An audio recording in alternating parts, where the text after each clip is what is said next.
Halo Vela, selamat Halo. siang. Halo Mr. Kevin. Vela Vidya Fravisda, seorang mahasiswa juara 1 genre Kabupaten Sukoharjo. Benar ya? Genre itu apa sih genre? Genre itu singkatan dari generasi berencana, Pak. Itu apa itu? Itu programnya dari BKKBN untuk menggait para generasi milenial dan zilenial ya untuk menerapkan program-program atau substansi genre dari BKKBN. Sendiri itu ada 8 fungsi, Pak. Apa aja itu 8 fungsi dari? 8 substansi sendiri itu ada 8 fungsi keluarga yang diatur dalam Undang-Undang Nomor 52 Tahun 2009.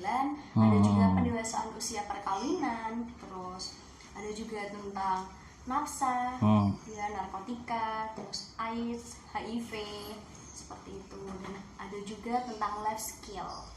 Oh, oke. Terus pertanyaannya adalah, kenapa sih kok berminat ikut genre? Saya aja baru ngerti kalau ada genre-genre. Oh iya.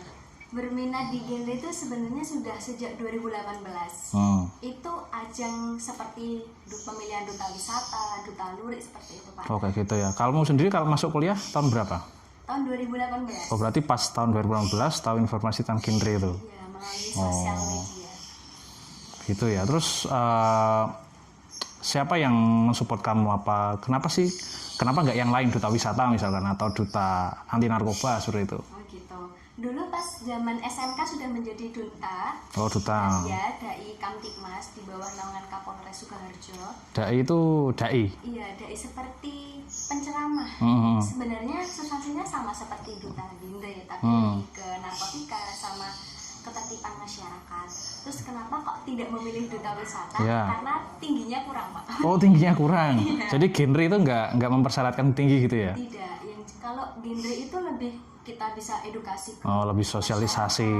Ya, seperti pengabdian masyarakat. Terus apa yang kita bicarakan itu mengena untuk remaja, untuk anak-anak atau untuk seluruh lapisan masyarakat. Itu menjadi duta genre sangat berpeluang.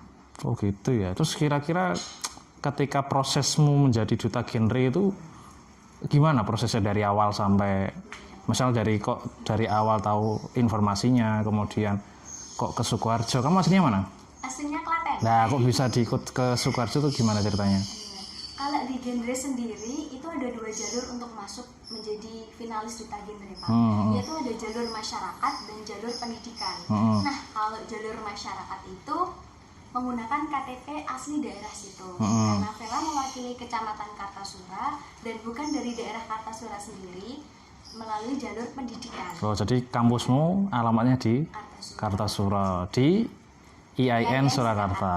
Oh, jadi teman-teman IAIN Surakarta harusnya bisa berbangga dong, kamu bisa juara 1 ya. Ada berapa juara itu yang diperebutkan kemarin?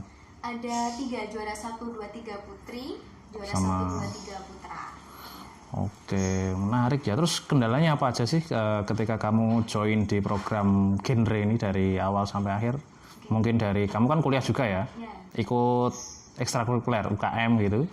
Katanya bisnis juga. Iya, Pak. Nah, itu gimana itu? Kok bisa ikut kegiatan genre tapi kuliah juga sibuk, kegiatan kampus juga sibuk, katanya bisnis juga, itu gimana? Mungkin gimana?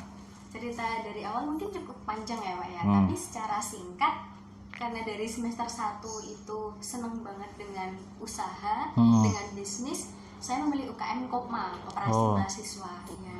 Di Kopma saya belajar tentang bagaimana membuat bisnis plan yang benar, bagaimana menggait pelanggan, konsumen segala macam, itu juga dari Kopma. Nah, terus untuk membagi waktu mengikuti pemilihan duta atau kepenulisan atau lomba yang lainnya, itu dari awal sudah saya planning, Pak. Oh, semester 1 saya harus seperti ini, semester 2 seperti ini, target-targetnya seperti itu. Nah, alhamdulillah syukur sekali di semester 4 ini saya memang sudah memplanning kalau semester 4 mengikuti ajang pemilihan duta. Duta genre atau duta apa aja? Duta genre. Genre. Berarti Bang dari awal sudah ngerti genre ya? Sudah, karena dulu saat zaman SMK menjadi kader kesehatan. Kesehatan ya, di Sukoharjo sendiri. Terus kendalanya mengikuti duta genre itu karena substansinya banyak sekali, Pak. Seperti kan mengikuti seleksi administratif, CV saja itu perlu perjuangan cukup lama untuk membuat CV yang bagus, seperti mengikuti volunteer, seperti mengikuti organisasi atau perlombaan seperti itu. Cukup panjang mengikuti seksi administrasi kemarin. Terus untuk selanjutnya adalah seksi tertulis. Kendalanya untuk seksi tertulis karena saya dari pendidikan bahasa Inggris, bukan dari jurusan kesehatan atau bukan dari jurusan kesehatan masyarakat sendiri. Kendalanya memang harus belajar dari awal. Karena memang literaturnya jarang membahas kesehatan ya. Terus dari kampus sendiri gimana terkait dengan genre ini? Dari kampus sendiri belum ada, Pak. Belum tersosialisasikan gitu ya program genre ini. Ya, seperti itu. Dari kampus sendiri memang belum ada tentang genre. Sebenarnya generasi berencana sebelum menjadi duta genre itu per kecamatan dengan naungan instansi ada namanya PIK-R, Pak, atau PIK-R. Itu per kecamatan ada. Salah semacam UPT gitu ya. Itu pelayanan terpadu enggak ya? Iya. Pelaksana teknis bukan terpadu. Seperti organisasi atau seperti forum. PIK-R sendiri kan kepanjangan dari Pusat Informasi dan Konseling Remaja. Untuk kampus namanya PIK-M. Kalau di mahasiswa. Kalau di kampus saya sendiri itu belum ada PIK-M. Belum ada ya. Jadi harapannya ketika kamu sekarang juara nih di kampus ngapain nih dengan kamu juara, terus harapannya ke depan gimana? Pihak kampus seperti apa sih harusnya dengan genre ini? Harapan saya untuk pihak kampus sendiri, semoga akan dibentuknya wadah atau relasi dari kampus sendiri kepada teman-teman yang aktif di kegiatan kesehatan, kan bisa menggait semuanya, Pak. Karena di kampus kan ada klinik, klinik. Ada pusat konseling. Harapannya dari kampus IAIN sendiri menggaitkan tentang itu, karena pandangan saya banyak sekali mahasiswa yang sebenarnya membutuhkan konseling. Kenapa kok kamu bisa bilang seperti itu? Karena, apa ada masalah di kalangan mahasiswa? Kasus yang saya temui banyak sekali, Pak, mahasiswa itu yang, mohon maaf ya, Pak, yang sudah melenceng dari batas normal seperti seksualitas, karena seks bebas seperti itu. Ya, seperti seks bebas. Kamu doing research itu? Doing research. Iya. Karena untuk menjadi duta itu tidak serta-merta harus belajar teori saja, tapi juga melakukan riset di masyarakat seperti apa. Itu yang saya ungkap saat kemarin wawancara pemilihan duta. Itu seperti apa itu kasusnya di mahasiswa itu?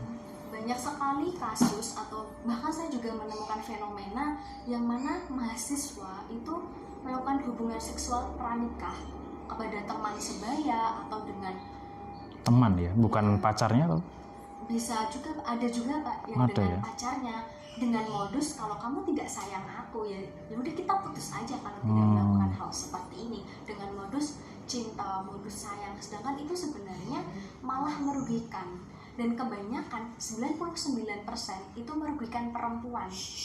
Iya ya, pasti kalau seperti itu kan yang dirugikan perempuan yang paling merasa miris ya.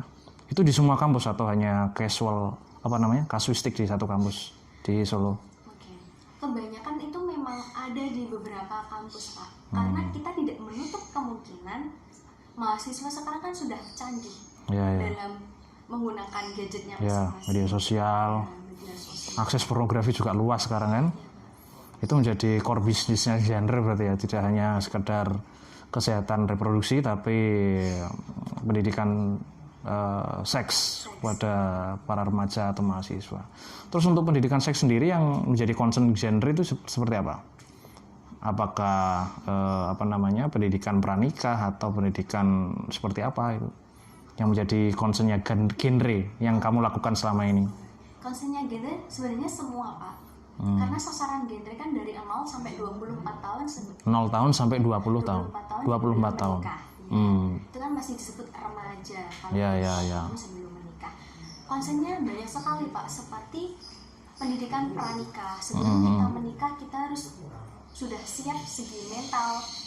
Untuk mahasiswa berarti pendidikan pranikah. Namanya pendewasaan usia perkawinan. Pendewasaan usia perkawinan. Itu sesuai dengan substansi genre. Oke. Terus selain pranikah apa lagi? Banyak juga tentang 8 fungsi keluarga, yang mana kita menikah tidak cuma menyatukan dua orang dengan Menyatakan dua izin cinta, melegalisasi hubungan seks. Jadi juga harus tahu mengenai 8 fungsi keluarga. Apa aja itu? 8 fungsi keluarga menurut BKKBN, pertama ada fungsi agama. Agama. Ya, jadi cinta tidak hanya dilandaskan dengan suatu Perasaan. tapi dengan etika sesuai agama itu penting sekali. Karena dengan keluarga anak akan mengenal agama. Dan itu merupakan pendidikan yang utama dan pertama. Terus yang kedua ada fungsi cinta dan kasih sayang. Keluarga menjadi tempat untuk mewujudkan cinta dan kasih sayang, Pak. Ya, terus yang ketiga itu ada fungsi perlindungan. Memberikan perlindungan kepada anak-anak. Ya.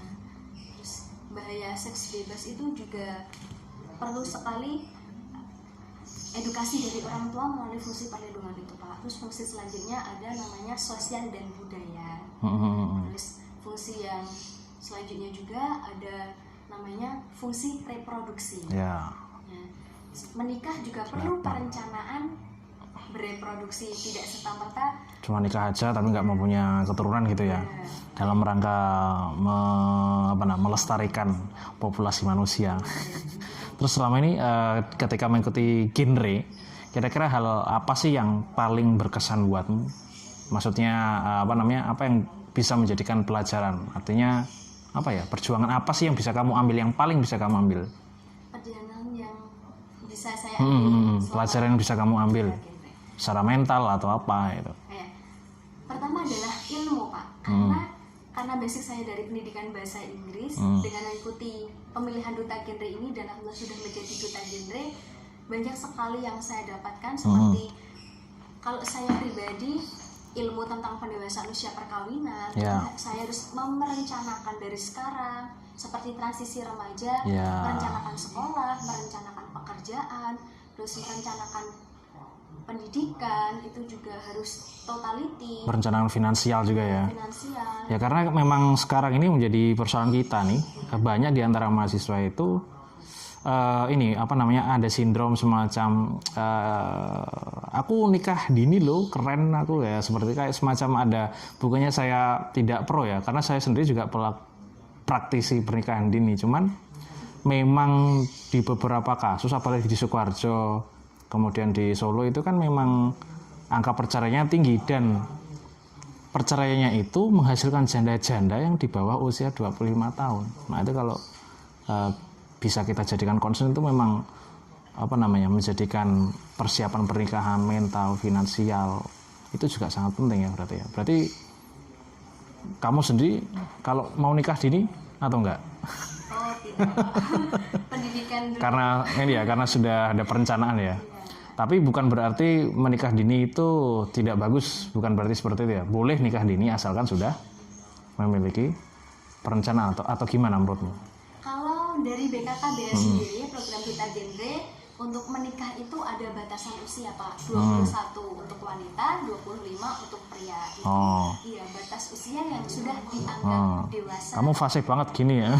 Berarti sudah juara 1 sih soalnya. Oke. Terus gimana dari itu? Terus gimana BKBN?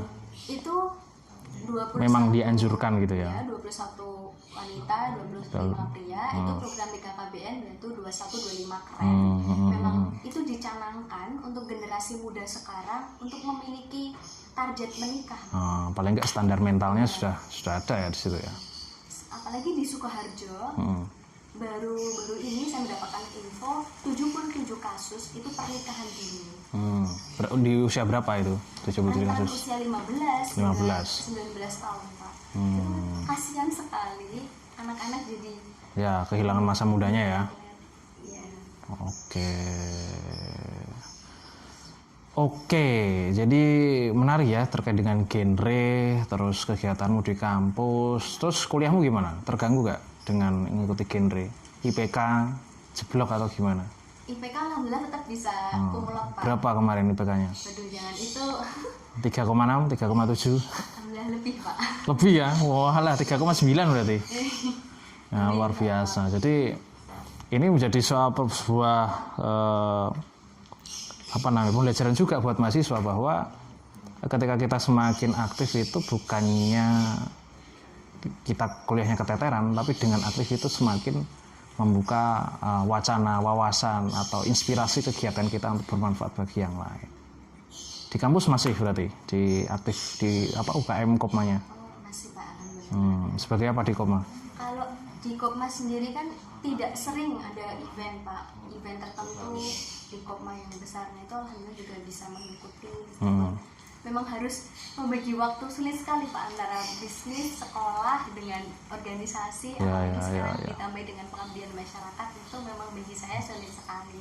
Terus cara bagi waktunya gimana? Memang terjadwal strict gitu? Iya. Sehari ini gimana? Seminggu ini harus ngapain aja gitu ya? Kalau di Duta sendiri memang sudah ada perencanaan dari awal bagi saya sendiri. Kalau di bisnis sama, untuk organisasi juga sama sih Pak sebenarnya. Cuman memang saat waktunya bentrok itu harus salah satu diprioritaskan. Tapi kan biasanya gini, kebiasaan orang itu kalau nggak fokus biasanya itu ambiar kegiatannya, entah itu akademiknya, entah itu bisnisnya, entah itu kegiatan yang lain, itu pasti ada yang nggak fokus salah satunya. Itu gimana kamu mensiasati hal itu? Saya pernah juga Pak, saat itu pas sekali dengan ada bisnis dan ada organisasi. Tapi kembali lagi ke target saya awal, saya mendirikan bisnis, saya menjadi CEO di suatu perusahaan ini. Kembali ke target awal ya jelas. Saya punya target di sini, kenapa saya tidak 100% menekuni di sini, seperti itu sih Pak. Sehingga memang harus ada yang dikorbankan untuk satu hal yang lebih penting. Oh, memang harus ada yang dikorbankan ya. Memang nggak bisa semuanya fokus. Memang fokus tuh harus salah satu. Yang lain mungkin prioritas itu ada, tapi yang lain nomor satu kayak gitu. Itu seperti kata teman saya itu. Ini kuliah prioritas saya, tapi bisnis nomor satu. Itu. Memang nggak bisa dipungkiri, tapi kita harus menentukan sebuah prioritas seperti itu. Nah, ini prioritasmu saat ini apa? Prioritas saat ini tetap kuliah nomor satu. Kuliah nomor satu. Terus maju ke tingkat provinsi, genre. Besok September alhamdulillah mewakili Sukoharjo ke tingkat provinsi. Seperti itu. Terus nanti setelah di provinsi kalau menang nasional. Seperti itu ya.